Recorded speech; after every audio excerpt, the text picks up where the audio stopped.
Hello students, एक बार फिर से आप सभी का स्वागत है। आज इस वीडियो में हम अर्धवार्षिक परीक्षा के लिए कक्षा 9 हिंदी विषय के क्वेश्चंस देखने वाले हैं और साथ में आपको सभी क्वेश्चन का जो सॉल्यूशन है वो भी प्रोवाइड किया जा रहा है। तो कोशिश करिएगा आपको इसी वीडियो के माध्यम से सारे क्वेश्चन के आंसर्स भी याद हो जाएं, जिससे कि आपका जो हिंदी विषय का पेपर है वो बहुत अच्छा जा सके और आप बहुत ही अच्छे अंक हासिल करें। तो यहाँ पर आपको मैं एक एक करके सारे क्वेश्चन के आंसर बता रहा हूँ। आप चाहे तो नोट कर सकते हैं या फिर स्क्रीनशॉट लेना चाहते हैं तो स्क्रीनशॉट भी ले सकते हैं। पहला क्वेश्चन है जिसमें आपको सही विकल्प चुनकर बताना है। यहाँ पर जानवरों में सबसे बुद्धिमान समझे जाने वाला प्राणी है। ऑप्शन है आपके कुत्ता, बैल, गधा या फिर हाथी। तो यहाँ पर इसका करेक्ट आंसर रहेगा सा वाला गधा। इसके बाद सेकंड क्वेश्चन देखिए, ऋषि मुनियों के गुण किस में पहुंच गए। ऑप्शन है गधे में, घोड़े में, बैल में या फिर बंदर में। तो यहाँ पर करेक्ट आंसर है आपका आ वाला गधे में। इसके बाद थर्ड क्वेश्चन है, रेणु के पैदल आने पर पिता रोते थे, खुश होते थे, गुस्से होते थे या फिर कुड़रते थे। तो यहाँ पर सही आंसर है आपका आ वाला रोते थे। इसके बाद अगला है, मुंह की खाना का अर्थ हार मानना, घर जाना, घूमना या फिर भागना। तो यहाँ पर करेक्ट आंसर है आपका आ वाला हार मानना। इसके बाद है, सबैय छंद कौन सा है। मात्रिक है, वर्णिक है, कविता है या फिर दोहा है। तो यहाँ पर करेक्ट आंसर है आपका आ वाला मात्रिक है।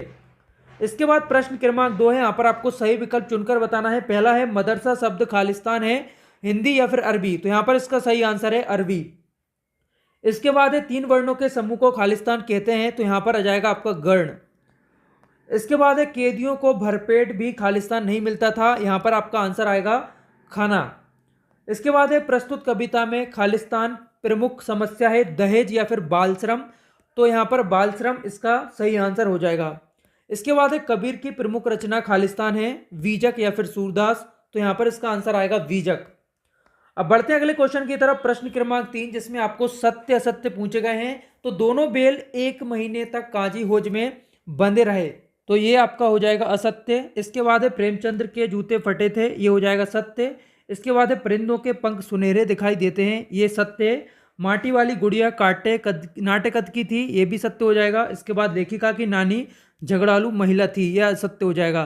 तो ये यहाँ पर आपके प्रश्न क्रमांक 3 के उत्तर हो जाएंगे। इसके बाद देखिए अगला क्वेश्चन है प्रश्न क्रमांक 4। यहाँ पर आपको सही जोड़ी मिलाना है। पहला है यहाँ पर कश्मीरी कवि। तो यहाँ पर कश्मीरी कवि का आपको मिलाना यहाँ पर हो जाएगा ललछद। इसके बाद है, शब्दों के पूर्व लगने वाले शब्द। शब्दों के पूर्व जो शब्द लगते हैं वो क्या कहलाते हैं, उपसर्ग कहलाते हैं, और जो पीछे लगते हैं वो कहलाते हैं प्रत्यय। 8 400 400 400। जी हाँ, याद कर लीजिए व्हाट्सएप नंबर, क्योंकि अब चाहे आपका मैथ का सवाल हो या फिजिक्स, केमिस्ट्री, बायोलॉजी का, आपके हर डाउट हर क्वेश्चन का मिलेगा तुरंत वीडियो सॉल्यूशन, वो भी सीधा आपके व्हाट्सएप पर। बस अपने फोन में डाउट नट का 8 400 400 400 व्हाट्सएप नंबर सेव कर लीजिए और चैट ओपन कीजिए। फिर जो भी आपका डाउट है उस सवाल की आपको बस फोटो खींचनी है, उसे क्रॉप करना है और 5 सेकंड में आपको उसका वीडियो सॉल्यूशन मिल जाएगा। क्लास 6 से 12 IIT JEE NEET CBSE boards और सभी स्टेट बोर्ड्स के बच्चों के लिए। तो देरी किस बात की, अभी जाइए और 8 400 400 400 पर अपना सवाल व्हाट्सएप कीजिए और अपने सभी डाउट्स को आउट कीजिए। लिंक डिस्क्रिप्शन में है। इसके बाद कबीर की रचना। तो कबीर की रचना क्या है, यहाँ पर कबीर की रचना है कबीर ग्रंथावली। इसके बाद है, गधे में गुणों की पराकाष्ठा। यहाँ पर इसका सही आंसर आएगा ऋषि मुनियों सी। तो इसे भी आप यहाँ से स्क्रीनशॉट ले लेंगे और सारे क्वेश्चन आपको जल्द से जल्द तैयार कर लेना है अर्धवार्षिक परीक्षा के लिए। इसके बाद एक शब्द या एक वाक्य में उत्तर आपसे पूछे गए हैं। तो यहाँ पर आपके क्वेश्चन है, मीराबाई का जन्म कहाँ हुआ था। रस खान किसकी भक्ति में दिन रात लीन हो गए। इसके बाद है, नीति श्रृंगार और प्रेम किसकी कविता के विषय हैं। इसके बाद कक्षा 9 तक शिक्षा प्राप्त करके ही कवि बनने का गौरव किसे प्राप्त हुआ। इसके बाद पंत की कविता में कौन सा दृष्टिकोण अभिव्यक्त हुआ। तो ये आपका क्वेश्चन नंबर 5 है। इसके बाद यहाँ पर क्वेश्चन आंसर पूछे गए हैं, तो इनके मैं आपको डायरेक्ट आंसर बता देता हूँ क्वेश्चन के साथ, जिससे कि आपको याद करने में सुविधा रहेगी। तो आप उनके स्क्रीनशॉट यहाँ से ले सकते हैं। देखिए सबसे पहले आपका था प्रश्न क्रमांक 5, जहां पर आपको एक शब्द या एक वाक्य में उत्तर देना थे। पहला है, मीराबाई का जन्म कहाँ हुआ था। तो यहाँ पर इसका आंसर आ जाएगा मेतड़ा के समीप चौकड़ी गांव में। इसके बाद है, रसखान किसकी भक्ति में दिन रात लीन हो गए। यहाँ पर इसका सही आंसर रहेगा भगवान श्री कृष्ण की। इसके बाद नेक्स्ट क्वेश्चन है, नीति श्रृंगार और प्रेम किसकी कविता के विषय हैं। तो यहाँ पर सही आंसर है आपका रहीम। इसके बाद है, कक्षा 9 तक शिक्षा प्राप्त करके ही कवि बनने का गौरव किसे प्राप्त हुआ। तो इसका करेक्ट आंसर हो जाएगा आपका मैथिली शरण गुप्त। इसके बाद है, पंत की कविता में कौन सा दृष्टिकोण अभिव्यक्त हुआ। इसका आंसर नोट कर लीजिए, दार्शनिकवादी। दार्शनिकवादी यहाँ पर इसका आंसर हो जाएगा। इसके बाद प्रश्न क्रमांक 6 है, जहां पर आपको पूछा गया है मानसरोवर से कवि का क्या आशय है। तो यहाँ पर ये इसका आंसर है। इसे आप नोट यहाँ से कर सकते हैं या फिर स्क्रीनशॉट लेना चाहते हैं तो स्क्रीनशॉट भी ले सकते हैं। इसके बाद यहाँ पर इसका अथवा क्वेश्चन है, आप चाहे तो इसे भी नोट कर सकते हैं। तत्सम शब्दों की परिभाषा सहित आपको उदाहरण लिखना थे, तो यहाँ पर इसका आंसर हो जाएगा। इसके बाद अगला है मृत्यु का तरल दूत किसे कहा गया है, इसके बारे में यहाँ पर लिखा गया है, इसे भी आप यहाँ से नोट कर सकते हैं। इसके बाद यहाँ पर अथवा में है काजी होज में कैद पशुओं की आपको हाजिरी क्यों ली जाती थी, इसके बारे में बताना है। तो ये इसका आंसर है, इसे भी आप स्क्रीनशॉट यहाँ से ले सकते हैं।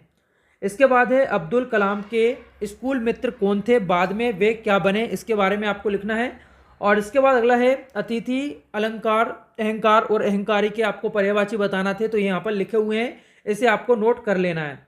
इसके बाद एक गिलहरी के घायल बच्चे का उपचार किस प्रकार किया गया है, इसके बारे में यहाँ पर बता दिया गया है पूरा आंसर। आप इसे नोट कर लेंगे और चैनल को सब्सक्राइब कर लेंगे, जिससे आने वाली हमारी इसी तरह की वीडियो आपको मिल सके, क्योंकि हम आपको जो भी क्वेश्चन यहाँ पर प्रोवाइड कराते हैं सभी के आंसर्स भी साथ में प्रोवाइड कराते हैं, जिससे कि आपको आंसर्स कहीं और नहीं ढूंढना होते। तो आप चैनल को जरूर सब्सक्राइब करके बेल आइकन को इनेबल करके रखेंगे। और अगर आपने अभी तक इस वीडियो को लाइक नहीं किया है तो इसे लाइक करके शेयर जरूर कर दीजिएगा। तो यहाँ पर अगला क्वेश्चन है आपका, अपनी यात्रा के दौरान लेखक को किन कठिनाइयों का सामना करना पड़ा। इसके बाद यहाँ पर बैल को गधे का छोटा भाई क्यों कहा गया है, इसके बारे में यहाँ पर स्क्रीनशॉट आप ले सकते हैं। इसके बाद है लेखक के तिब्बत की यात्रा किस विषय में की और क्यों, ये आपको बताना है। इसके बाद अगला क्वेश्चन है, यात्रा करते समय लेखक और उसके साथियों ने डाकुओं से अपनी जान कैसे बचाई। और इसके बाद है लेखक के अनुसार जीवन में सुख से क्या अभिप्राय है। इसके बाद अगला क्वेश्चन है, आपके अनुसार वस्तुओं को खरीदने का आधार वस्तु की गुणवत्ता होनी चाहिए या उसका विज्ञापन तर्क देकर आपको स्पष्ट करना है। इसके बाद अगला क्वेश्चन है, कहानी में बेलों के माध्यम से कौन कौन से नीति विषयक मूल उभर कर आते हैं, इसके बारे में आपको बताना है। इसके बाद है छायावादी युग के कोई 4 कवि तथा और उनकी आपको रचनाएं लिखना है। इसके बाद है अगला यहाँ पर कवि का ब्रज के वन बाग और तालाब को निहारने के पीछे क्या कारण था, ये यहाँ पर इसका आंसर है, इसे आप यहाँ से स्क्रीनशॉट ले लीजिए। इसके बाद है आज की उपभोक्तावादी संस्कृति हमारे जीवन को किस प्रकार प्रभावित कर रही है, इसके बारे में आपको बताना था। इसके बाद है किस घटना ने सालिम अली के जीवन की दशा को बदल दिया और उन्हें पक्षी प्रेमी बना दिया, इसके बारे में यहाँ पर आपको लिखना है। इसके बाद है मुंशी प्रेमचंद अथवा सूरदास जी की जीवनी आपको निम्न बिंदुओं के आधार पर लिखना थी। इसके बाद यहाँ पर 17वां क्वेश्चन, बालिका मेन के चरित्र की कौन कौन सी विशेषताएं आप अपनाना चाहेंगे और क्यों, तो इसके बारे में आपको लिखना है। इसके अथवा में यहाँ पर कवि ने सच्चे प्रेम की क्या कसौटी बताई है, इसके बारे में यहाँ पर आंसर लिखा हुआ है। इसके बाद अगला यहाँ पर क्वेश्चन है, कोयल की कूक सुनकर कवि की क्या प्रतिक्रिया थी, ये आपको यहाँ पर इसका आंसर प्रोवाइड करा दिया गया है, इसे भी आप यहाँ से नोट कर सकते हैं। इसके बाद प्रश्न क्रमांक 19 है, भाव स्पष्ट कीजिए, यहाँ पर ये पूरा आंसर आप नोट कर लीजिए। और इसके बाद यहाँ पर प्रश्न क्रमांक 20 है, जहाँ पर आपको अपठित गद्यांश दिया है और इसके कुछ क्वेश्चंस दिए गए हैं और साथ में मैंने आपको इसके आंसर्स भी यहाँ पर प्रोवाइड करा दिए हैं, तो दोनों के आप यहाँ से स्क्रीनशॉट ले सकते हैं। ये आपका आंसर हो जाएगा प्रश्न क्रमांक 20 का। इसके बाद अगला क्वेश्चन था है, यहाँ पर आपको निबंध पूछा गया है, तो आप इनमें से किसी भी टॉपिक का निबंध याद कर सकते हैं। इसके लिए मैं आपको पहले एक वीडियो प्रोवाइड कराई थी, यहाँ पर आपको निबंध वगैरह मैंने प्रोवाइड ऑलरेडी करा दिए थे, तो वहाँ पर आप जाकर देख सकते हैं। तो बस इस वीडियो में इतना ही। अगर आपको ये वीडियो हेल्पफुल लगी है तो इस वीडियो को लाइक और शेयर जरूर कीजिएगा। आपने चैनल को अगर सब्सक्राइब नहीं किया है तो सब्सक्राइब करके बेल आइकन को भी इनेबल कर लीजिए, इससे आने वाली हमारी सभी वीडियो आपको मिल सकें। वीडियो देखने के लिए आप सभी का बहुत बहुत धन्यवाद।